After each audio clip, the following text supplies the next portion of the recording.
Aldover, are you staying here for dinner? Sigaw ni Penelope mula sa kusina. Kasalukuyan sinag-aanda para sa pagluluto ng hapunan nila. Bagaman narinig niyang bukas ang TV, walang tugon mula sa binata. Bakit kaya hindi sumasagot ang kumag na yun? Lumabas siya sa kusina tagtungo sa sala. Nakita niya itong prenting nakaupo sa couch at nakatutok ang mga mata sa harap ng TV. Aldover, dito ka ba? Natigilan sa Penelope na makita ang pinapanood ng binata. Dragon Ball Z? Napakanga siya. Hanggang ngayon pala, fan na fan pa rin to ng anime na yon. Pinapanood mo pa rin yan? Natatanda niya noon na madalas niya ito nakikita nanonood ng anime sa bahay ng mga ito kapag sinasama niyang kanyang ina sa pagtatrabaho. Kasama sa mga paborito nitong anime ay Ghost Fighter. Bahagyang tumango si Aldover. Hindi malis-alis ang tingin sa palabas. Old habits die hard. Maikling wika nito. Pigil ni Penelope ang matawa ng malakas. Ang tanda-tanda mo na para manood pa ng ganyan. Seriously, Aldover? Anime pa rin ang pinapanood mo hanggang ngayon? Yeah, what's the problem with that? Wala lang. At hindi niya napigilan ng tawa. Napaupo siya sa tabi nito habang tumatawa. Maang na napatingin sa kanya si Aldover. Salubong ang kiling nito. Oh boy, don't give me that look. Why not? You're teasing me. He glared at her. Mamamatay na yata si Penelope sa kakatawa. Come on, kahit sino naman matatawa. Isang matipuno at machong pulis hanggang ngayon nanonood ng anime? She burst out laughing hard. Ang babaw na yata ng kaligayahan niya ngayon. Aldover frowned. Fine, he said. Pagkatapos pinatay ang TV at tahimik na lumabas. Napatigil siya sa pagtawa. Ay teka, nagtampong mamang pulis? O baka naman nahiya sa kanya dahil tinatawanan niya ito? Bumugas siya ng hinga at napangiti. Babalik na sana sa Penelope sa kusina para magluto na muling pumasa sa bahay si Aldover. O nagbalik ka, manonood ka ulit ng Dragon Ball Z? Palunod niya. He matched her grin. No, I'm gonna watch a romantic movie with you. Total hindi na nga pala tayo teenagers pa. Enough of anime, right? Hindi alam ni Penelope kung bakit parang kinabahan siya sa sinabi ni Aldover. Base sa ngisi nito, tila may binabalak itong hindi kaaya-aya. Isinalpak nitong movie at nagsimula na yung mag-play. Come here, hon. Hinila pa nito ang kamay niya at umupo sa tabi nito. Umakbay ito sa kanya at binigyan siya na makahulog ang ngiti. Bakit di ka na tumatawa ngayon? Ano pang nga tatatawanan ko? Teka, ano bang movie to? Magluluto pa ako ng hapunan natin. Don't bother. Pwede naman na ako umorder mamaya sa malapit na fast food chain. For now, just enjoy the show. Hinalikan nitong noo niya. Pagkatapos inihilig siya nito sa balikat at tahimik na nanonood sila. Napangiti na rin siya. He was really sweet. Ngunit paglipas sa ilang minutong panonood ay nagtitilis si Penelope. Malakas na humalakak si Aldover. Walang yakan ng laki ka? Akala ko romantic yun pala, bold. Pinagahampas na ito ng unan. Tatawa-tawang umilig ang lalaki. That's what you get from teasing me, hon? Leche, patayin mo nga yan. Sa susunod, hindi niya ulit ito tutuksuhin. Dahil sa panunokso niya sa binata sa panonood ng anime, pinanood sa nito ng X-videos. Ayoko nga. Matapos mo akong pagtawanan kanina? Aldover, sigaw niya rito. Naginit ang pisngi niya sa mga ungol na narinig niya mula sa palabas. Ang lakas-lakas ng sounds, nakakaya sa kapitbahay. Bahagyang hininaan nitong volume. Ngunit malinaw pa rin sa pandinig niyang malakas na ungol ng babae at ang tunog ng pagsasalpukan ng dalawang katawan. Diyos mio, aatakin yata siya ng wala sa oras. Aldover, patayin mo na nga yan. You're not funny. Hindi naman talaga ako funny. I'm hot. Sinundan nito iyon ng halakak. She glared at him. I am serious, Aldover. Kapag hindi mo papapinatay yan, ako mismo magpapatay niyan. At hindi ka pa nakakatuntong ulit dito sa bahay ko. Problema ba yun? Pwede naman kitang dalhin sa bahay ko kung hindi mo ako papasukin dito. Aldover! Okay. Masusunod na, mahal kong Reyna. Pinatay nito ang TV. Kinuha ang bara nito ng X-video. Ngumisi ito sa kanya pagkatapos. Nakapamewang na tinaasan niya ito ng hilay. Ano na naman? Wala ka pala eh. Isang bala ka lang. Ang tinutukoy niya ang sinalang niyang X-rated film. Sus, manyak ka?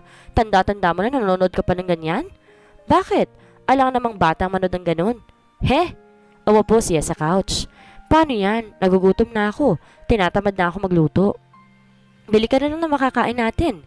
Say please. Arte mo naman. Ipapaalala ko lang sa iyo ha. Tungkulin ng mga boyfriend na pagsilbihan ng girlfriend nila. Palibhasa, sanay na sanay ka na ikaw laging pinagsisilbihan eh. Sa akin, di pwede yung mga the moves mo. Ginusto mo ako maging girlfriend, magpakahirap ka ngayon. Napangiti si Aldover tumabi sa kanya. Ibig sabihin ba niyan tinatanggap mo na ako bilang official boyfriend mo? Bakit? May choice pa ba ako? Umiling ito. Kapag kwan iniyakap siya na mahigpit. Wala ka ng choice, hon. You are mine now. Just mine. Inilibing nitong mukha sa leg niya at pinaghalikan sa doon. Hindi niya napigilan ng pagngiti at pagyakap dito. Hinila siya ng binata hanggang sa mapaupo siya sa kandungan nito. She could not help shuddering as he took deep breaths of her scent. Aldover, stop distracting me. Parang batang humagikik ito sa leg niya. Is it working? Pairap na tinignan niya ito at kinurot ito sa giliran. Puro ka talaga kalokohan. Bumili ka na ng kakainin natin. Ngumisi ito. Bakit pa bibili? Pwede naman natin kainin ng isa't isa. Ikaw lang, sapat na. Aldover! Nag-iinit ang pisnging bulala sa Penelope. Naramdaman niya ang katibayan na pagnanasa sa pagitan ng hita nito. Aldover, bitawan mo na ako. Pagtanggi niya kunwari. She licked her lips innocently. Aha? Napahagat labit at napatitig sa mga labi niya. Pababa sa dibdib niya. Nakasandong itim lamang siya at basa sa kisap ng mga mata nito. Lubos itong nasisiyan sa nakikita. Eyes up here, he snapped. Nginisiyan sa nito.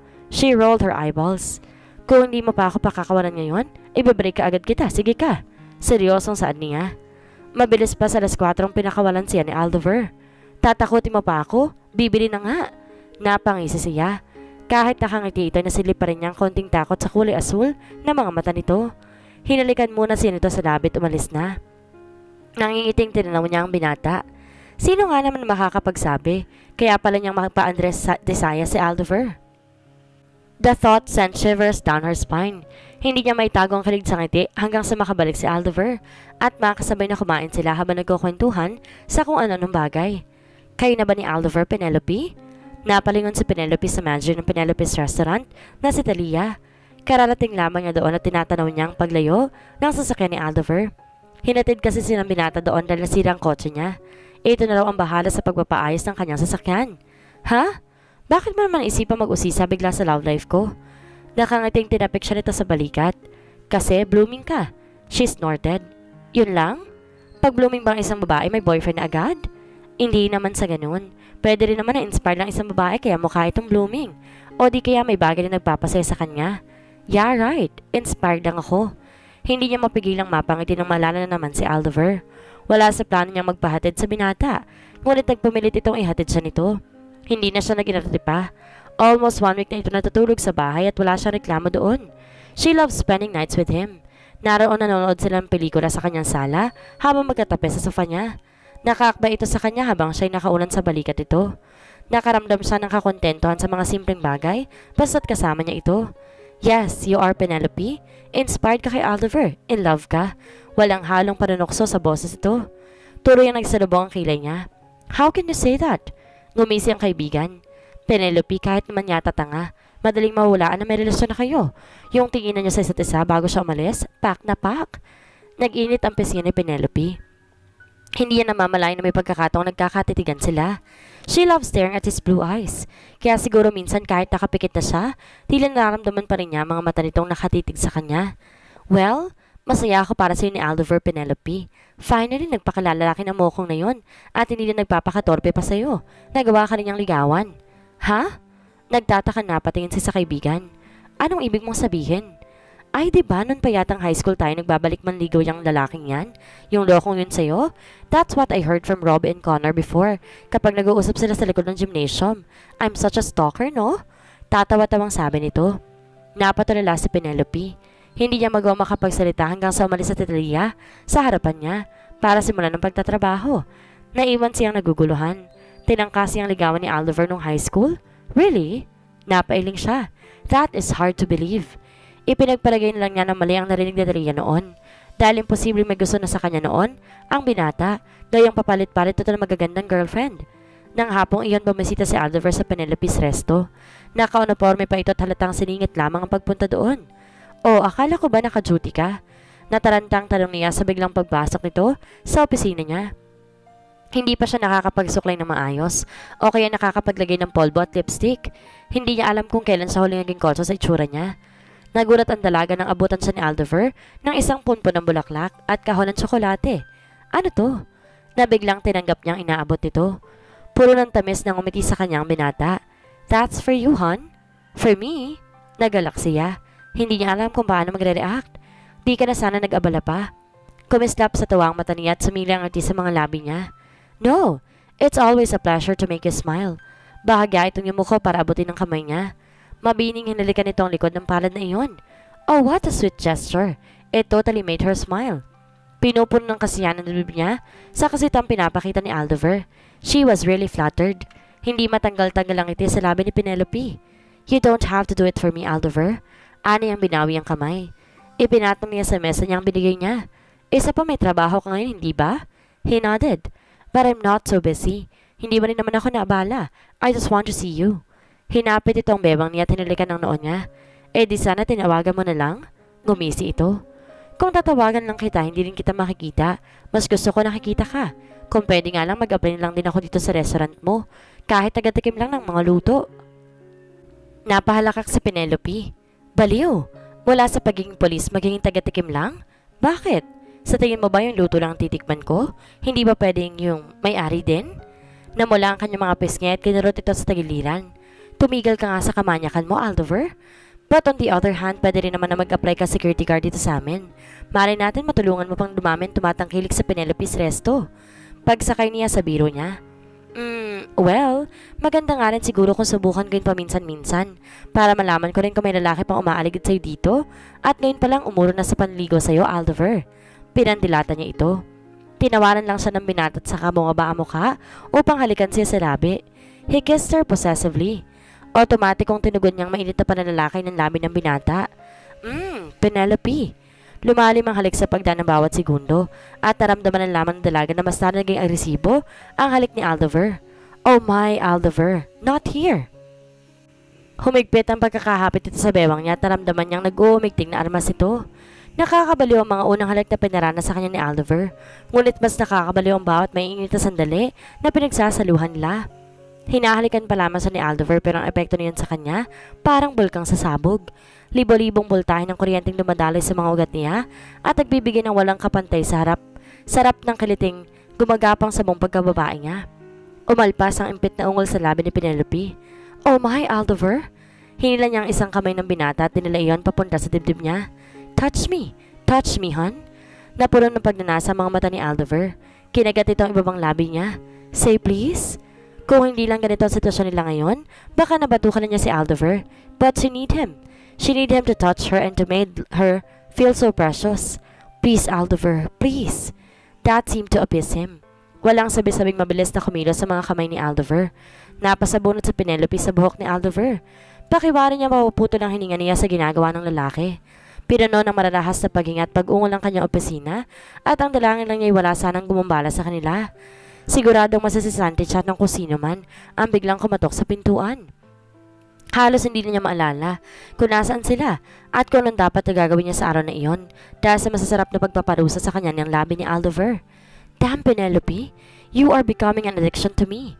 Namumula mukha ni Aldover nang pakawalan niya ito, ngunit hindi may tatagong pagkistap ng kagalakan sa mga mata nito. Bago pa siya makapagsalita, pinihit na siya nito patalikod. Hindi na niya kailangan pa magtanong kung anong balak nitong gawin sa kanya. Oh, Aldover, please. Nanginginig ang tinig ni Penelope at mabigat ang hininga na pinapakawalan niya. Penelope. Pagdaing ng binata. Humigpit ang hawak ni Penelope sa mesa. Walang kapantayang kasiyang lumulokob sa buong pagkatao ng dalaga habang patuloy ang masiding pang-angkin sa kanya ni Aldover. Kahit air-condition sa loob ng opisina niya, pakiramdam niyang nakatutok sa kanilang mainit na sinag ng araw at nag-aapoy ang kanilang mga katawan. Wala siyang pakialam kung gaano kahigpit ang hawak nito sa bewang niya. She loved the feeling. She wanted him to hold her like he always do.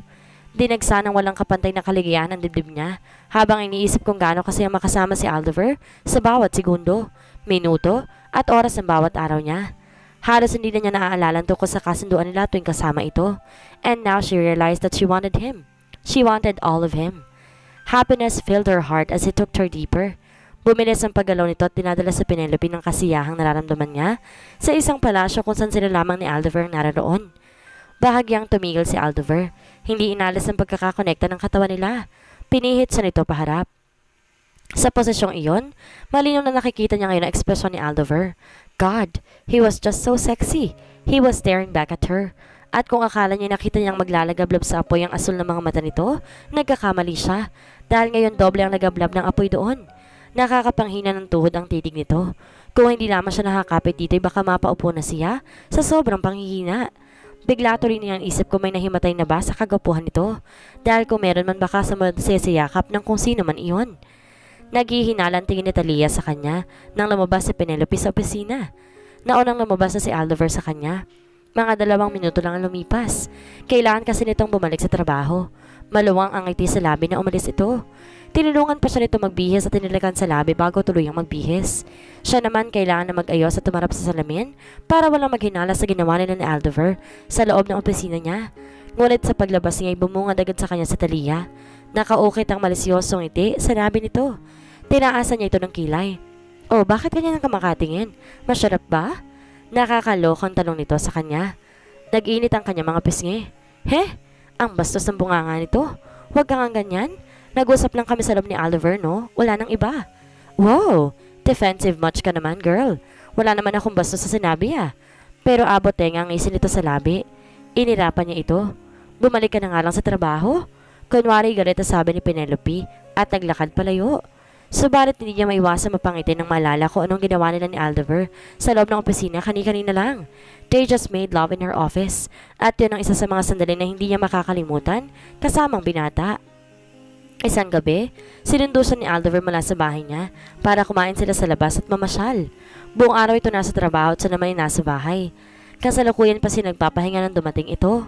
Maghapon din siyang naglaba. Bukod kasi sa mga damit niya na natatambak na, nagpapalit pa siya ng kurtina at bedsheet. Noong isang araw pa niya naisipang palitan ng kulay asul ng dating kulay dilaw na kurtina niya sa bintana ng kwarto at sa sala.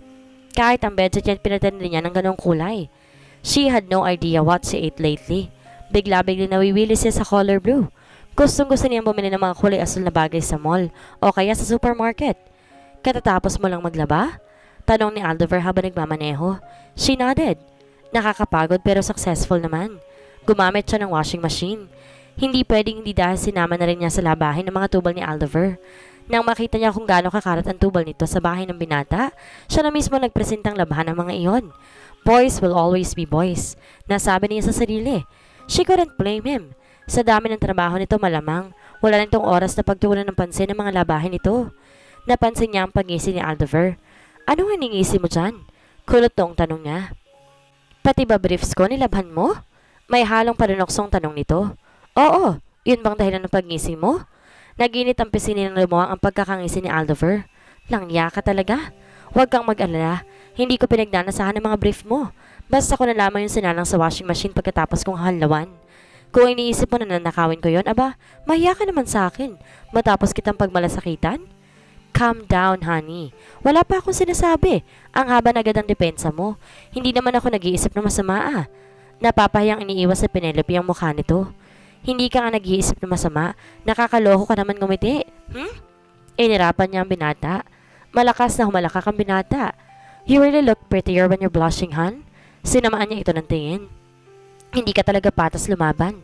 Dahil sa tuwang nag-aasalan sila ng binata, lagi na lamang siyang nitong dinadaan sa pambobola. At normal na babae lamang sa Penelope. Marunong din kiligin sa mga simpleng banat ni Aldover. Saan ba tayo pupunta? Kanina pa ako nagugutom eh. Kumain ka ba ng tanghalian kanina? Oo, pero konti lang. Baka bigla ako lumobo eh. Nagsalubong ang kilid ni Aldover at parang hindi nagustuhan ang sinabi niya. Hindi mo dapat tinitipid ang pagkain mo. Huwag mong pagdamutan ng sarili mo pagdating sa pagkain dahil lang sa ayaw mong tumaba. Bakit naman?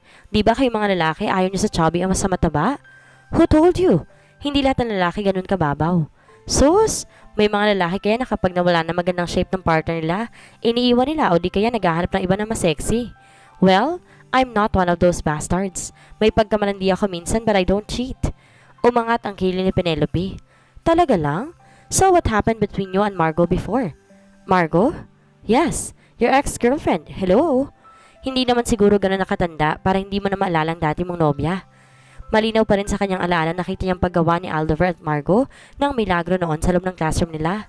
Ah, yes. I could still remember her. Pero nung kinalaman niya sa usapan natin, pa-inosenteng tanong ng binata, she rolled her eyes at him. Maang-maangan ka pa. Hindi nga. What about Margot? Yun tungkol pa rin ba sa nangyari nung tinutukoy mo? She nodded. Yes, that's why I think you cheated on her. Huh? I didn't. Naging magkarelasyon kami ni Margot pero hindi ko siya niloko. Hindi ako pumatol sa ibang babae habang kami. But that doesn't mean minahal ko siya ng sobra. I will be honest here. Niligawan ko lang siya noon dahil maganda siya. She was sexy and wild and adventurous. That's it. Anito, parang pinagtatanggol ng sarili todo paliwanag pa sa kanya. Then bakit sinasabi niya na nagtaksil ka? And the funny thing was, ako pa talagang pinagbibintangan niya. Bumuntong hininga si Aldover kapag kuwan tinigil ang kotse sa isang tabi. Because I am tired of being with a girl that I don't love. Nakipaghiwalay ako sa kanya dahil hindi tama na patuloy ko siyang paasahin na mahal ko siya. May nabasa siyang kung anong estrangherong damdamin sa mga mata ni Aldover nang tumitig ito ng tuwid sa kanya.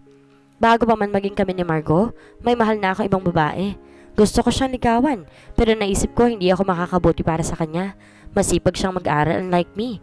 Makakaabala lang ako sa kanya kung liligawan ko siya, kukulitin at magpapakute. And I don't think her parents will be happy to know if I court her.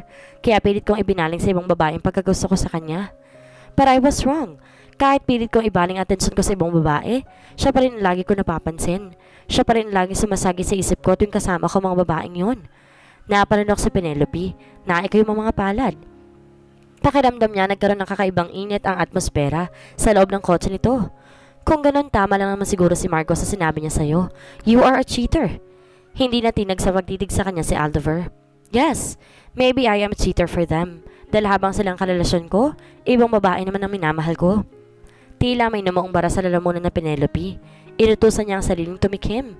Hindi niya maintindihan kung bakit titig na titig sa kanya si Aldover na para bang para sa kanya mga sinasabi nito. Sa hindi may paliwanag na dahilan, tila narinig niya ang boses si Talia na umalingaw sa isip niya. Well, masaya ako para sa iyo ni Aldover, Penelope. Finally, nagpakalalaki na mo ako na yun at hindi na nagpakatorpe pa sa iyo. Nagawa ka rin niyang ligawan. Would you like to know her name, Penelope? Ha? Parang nabingin na yata sa lakas ng tibok ng puso niya. Gusto mo bang malaman kung sino yung babaeng yun? Tumatago sa kanya ang mainit na titig nito. Umiling ang dalaga at pinilit ng hindian ito. Maybe some other time. But now gusto ko munang kumain. Anyway, saan ba tayo pupunta? Pag-iiba niya ng paksa sa usapan nila. She could not sleep that night. Kanina pa siyang inihatid ni Aldover mula sa restaurant and bar na pinuntahan nila. Halos isang oras lamang sila nagsaya roon. Ngunit agad din siyang inihatid ni Aldover sa bahay dahil may biglang dumating na trabaho dito. Hanggang ngayon laman pa rin ang isip niya mga sinabi ni Aldover kanina. Naghahalo-halo ang mga emosyon sa dibdib niya. She was confused. So confused. Habang binabalikan niya mga naging pag-uusap nila ng binata, umaalingaw naman sa isipan niyang boss si Talia. Dahilan upang mas lalo siyang hindi makatulog. She wanted to know the truth. Nagsisisi ang dalaga na hindi pa niya kanina pinakinggan ang sasabihin ni Aldover kung sino ang babaeng tinutukoy nito. Sa halip iniba pa niya ang paksa. Maybe she was afraid. Natatakot siya na baka mali siya ng hinala. Baka mag-assume lang siya sa isang bagay. Tapos malalaman lamang niya nagkamali siya ng akala. Sino ba masasaktan kung sakali? Siya rin. Masasaktan siya dahil umasa siya. Kung may namamatay sa maling akala, meron ding nadudurog ang puso sa maling pag-asa. Naalala niya ang nangyari noon na inaya siya ni Aldover sa JS prom. Halos umasa siya noon na kaya siya ang inaalok nito na maging prom date ay dahil may gusto ito sa kanya. Ngunit ang malamang ginamit lamang siya ng binata para mahilwanan nito si Margot. Labis siya na dismaya kay Aldover. But maybe, he was still immature that time kaya wala itong pakialam kahit may masaktan ito basta't makuha lang ang gusto. Nakipaghiwalay ako sa kanya dahil hindi tamang patuloy ko siyang paasahin na mahal ko siya. Bago pa man maginig, kami ni Margot, may mahal na ako ibang babae. Gusto niyang isipin na siya ang babaeng mahal nito noon pa man. Pero kailangan din niyang itatak sa isip niya kung siya ang babaeng tinutukoy nito. Bakit ngayon lang? Bakit ngayon lamang ito nagparamdam? Natatandaan niyang nag-I love you ito sa kanya sa telepono. That's not enough for her. Madaling sabihin yon. Kulang ang mga paliwanag nito at marami pa siyang gustong marinig sa binata. Bumugas yan ng hangin at pinipilit na pawin ang nararamdaman sa paghapdi ng simura. Bumaba si Penelope ng kama at nagtungo sa kusina. Nabuti pa magtimpla siya ng gatas. Baka makatulog na siya kapag nakainom na siya noon. Nang sumunod na araw habang tinutulungan niya ang mga staff dahil maraming customers sa Penelope's restaurant ng araw na yon, nakatanggap siya ng tawag mula kay Hayden. Pwede ka ba mamaya, Penelope? Tanong nito. Yayayain sana kita magkape mamayang hapon and have a little chat with you. Free naman ako mamayang hapon. So pwede ba tayo magkita mamaya sa dating pinupuntahan natin? Ang tinutukoy nito ay ang Sweet Cafe. Tuwing wala silang klase noon, lagi siya nitong niyayaya doon at nililibre. She missed the old times. Masarap din kasing kasama si Hayden at matagal-tagal na rin niya itong hindi nakakakwentuhan. Sure, pagpayag ni Penelope. Balak sana niyang dalawin sa opisina nito si Aldover. Hindi pa niya ito nakikita mula nang ihatid siya nito kagabi at hindi niya may pagkakailang namimiss na niya agad ito. May panibago itong kaso na hahawakan. Alam niyang mas magiging abala ito sa kanya, pero siguro makakatulong sa kanya kung hindi mo na ito makikita. Sa itinakbo ng usapan nila kagabi sa kotse nito, naguguluhan pa rin siya. Bandang alas 5 ng hapon na makipagkita siya kay Hayden. He was wearing a simple v-neck shirt. He looked so boyishly handsome as he stared at her. "Hi, Penelope. I'm glad you came." Niyakap siya nito tinalikan sa pisngi na kinagulat niya ng husto. Hindi na siya nag-react at pinaglapasan lamang niya iyon. Nasa 21st century na sila at hindi na naman big deal kung humahalik ang isang lalaki sa pisngi ng kaibigan nito na babae, hindi ba? Of course. Mahihindian ba naman kita? Napangiti at kumislap ang mga mata. Pero masaya akong pumunta ka. Sa katunayan nga nagbabaka sakali lang ako na darating ka. Bahagya siya napakunot noo. And why is that? Naisip ko lang na baka mahigpit ang boyfriend mo at hindi kanya payagan na magpakita sa akin. Bahagyang natigilan sa Penelope. Alam niyang hindi nalalayo sa katotohanan ang sinabi ni Hayden. Aldover might be possessive and jealous. Ang mga ugaling iyon hindi tinatago ni Aldover sa kanya. But still, she couldn't believe that he actually felt that way sometimes. Naisip tuloy niya minsan kung pagkapanggap lamang ba yun ng lalaki o talagang totoo ang pagpapakita nito ng pagiging possessive sa kanya. "Are you okay, Penelope? May nasabi ba akong di maganda?" May pangamba sa boses ni Hayden na magsalita ulit ito. Pilit na umiti siya sa lalaki. "Wala naman. Don't worry. Hindi naman makitid ang isip ni Aldover para mag-isip na hindi maganda. And we trust each other. Ganun naman talaga kapag nagmamahalan, hindi ba?" Hindi niya maiwasang mapanunok sa uling pangungusap na sinabi. Did she really say that? Tumango si Hayden. "I think so. Pero bilang lalaki, hindi rin naman namin maiwasan na magselos kapag nalalaman namin na may kasamang ibang lalaking aming nobya." Nagkibit balikat siya. "He would understand. Besides, you are a friend of mine. Wala namang masama kung magkita tayo paminsan-minsan." Napangiti si Hayden. "Yeah, right. So how are you doing now?" "I'm doing good." Napapansin ko yata na mas lalo kang gumaganda. Hindi niya maiwasang isipin na nakikipag-flirt ito sa kanya. Pero bakit naman ito gagawin yon? Did he like her? Nagkibit balikat sa Penelope at inignora ang ideya na may gusto sa kanyang kaibigan. "Sus, bolero ka pa rin talaga." "I'm not. Just being honest with you." Umangat ang isang sulok ng labi ni Penelope. "Okay. At mas gumaganda ka pang lalo kapag namumula mga pisngi mo," he said and playfully winked at her. And there, nakumpirma niyang hinala. Hayden was flirting with her. Nag-offer si Hayden na ihatid siya sa bahay niya, but she turned down the offer. Magalang na tumanggi si Penelope. Ang dahilan niya, kaya naman niyang umuwi na mag-isa, kahit na hindi na siya inatid nito. At isa pa, sinabi rin niya na balak na makipagkita pa kay Aldover nung araw na iyon. Hindi na nagpumilit pa si Hayden at pinayagan na siyang umiwang mag-isa. Sumakay siya ng taxi pa uwi ng kanyang bahay. Nang makauwi, dire-diretsyong humigagad si Penelope sa kanyang kama. Pagod ang katawan. Dinaig pa niyang kargador sa palengke sa buong hapong punasan ng mabibigat na bagay. Her friend Hayden really changed a lot. From being a shy nerd to a flirt-hunky man. Hindi niya akalaing magpapakita ito ng interes sa kanya at makikipag-flirt ito ng ganoon kabilis. She just can't believe that. Idagdag pang alam na nitong may nobyo na siya. Bigla niyang naalala si Aldover.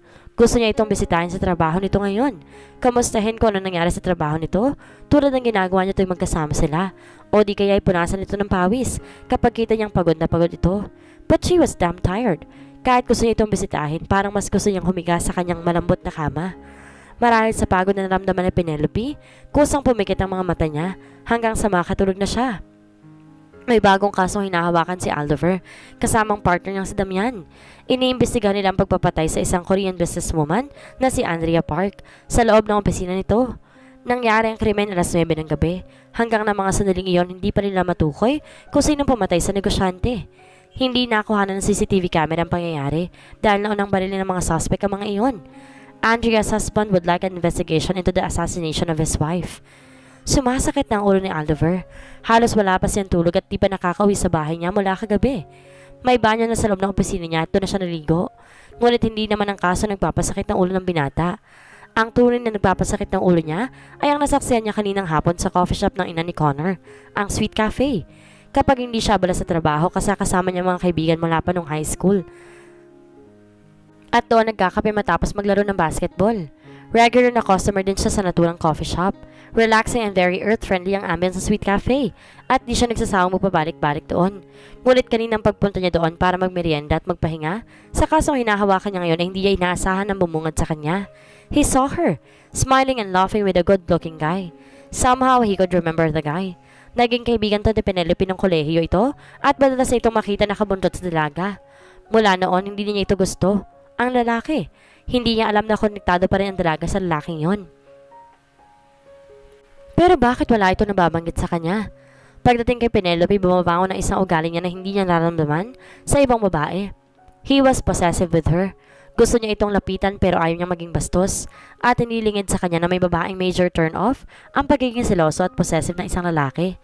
Kaya't sa halip na lumapit sa nobya, parang nakatikim na mabait na pagkain na mabilis niyang umalis at bumalik sa trabaho. Until now, he was feeling mad. May tiwala siya sa dalaga, pero wala siyang tiwala sa kasamang lalaki nito kanina. Dinampot niya ang cellphone at nakipagtitigan doon, ni hindi man na siya tinatawagan ng dalaga. He was expecting for her call, pero bigo siya dahil hanggang sumapit ang alas 8 ng gabi, hindi siya tinatawagan ito. Hindi na nakatiis si Aldover at siya nang tumawag sa dalaga. God damn it! It was hard for him not to hear her voice, her beautiful voice.